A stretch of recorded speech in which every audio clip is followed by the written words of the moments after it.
সবুজ শান্ত পরিবেশ, নির্মল প্রকৃতির বুকে এক টুকরো জায়গা রংপুরের নীলদরিয়া। ঘন সবুজ বনানী, উঁচু নিচু ভূমি আর বিশাল জলরাশি। অযত্ন অবহেলায় নীলদরিয়া সেভাবে পর্যটকদের কাছে আকর্ষণীয় হয়ে উঠতে পারেনি। অথচ পরিকল্পিত উদ্যোগ নিলে এটি হতে পারে উত্তরের প্রকৃতি নির্ভর একটি সফল পর্যটন কেন্দ্র। রংপুর থেকে জুয়েল আহমেদের রিপোর্ট।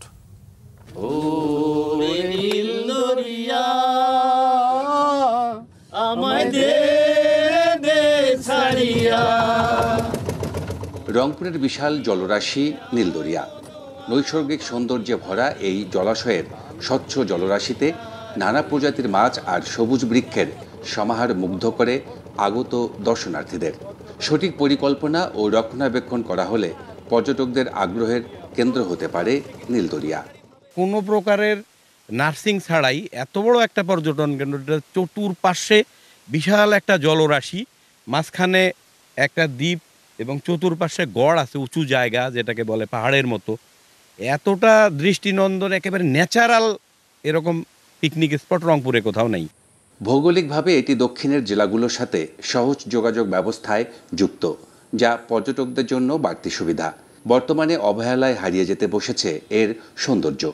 আপনি প্রকৃতির মাঝে হারিয়ে যাবেন, এত সুন্দর জায়গা। আমি আশা করব, সরকারের সুদৃষ্টি কামনা করব যে এই নীলদরিয়াকে একটি ভালো একটি পর্যটন শিল্পে উন্নতি করার জন্য জাস্ট একটু 1.5 কিলোমিটার রাস্তা বের করে নিয়ে এটাকে যদি একটা প্ল্যানিং ওয়ে করা যায়, এটা থেকে যে রাষ্ট্র যে কত বড় একটা রাজস্ব আসবে এখানে, এটা আমি চিন্তা করতে পারি না। স্থানীয় অর্থনীতি সমৃদ্ধ সহ দেশের ভ্রমণ পিপাসুদের জন্য নতুন গন্তব্য হিসেবে নীলদরিয়াকে পর্যটন শিল্পের আওতায় আনার পরিকল্পনার কথা জানিয়েছেন জেলা প্রশাসক।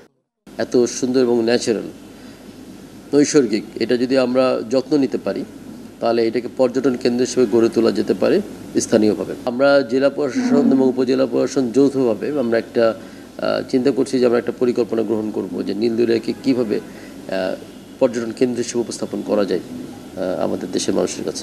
92 একরের নীলদরিয়ার সৌন্দর্য ও সম্ভাবনা রক্ষায় এখন প্রয়োজন সবার সম্মিলিত উদ্যোগ। নীল রঙের কোনো হ্রদ নয়, নয় কোনো সাগর। লোকালয় ছেড়ে সবুজ ভেঙে মাথা উঁচু করে জানান দিচ্ছে নীলদরিয়া, যা হতে পারে উত্তরের একমাত্র প্রাকৃতিক বড় বিনোদন কেন্দ্র। জুয়েল আহমেদ, বাংলা ভিশন, পীরগঞ্জ, রংপুর।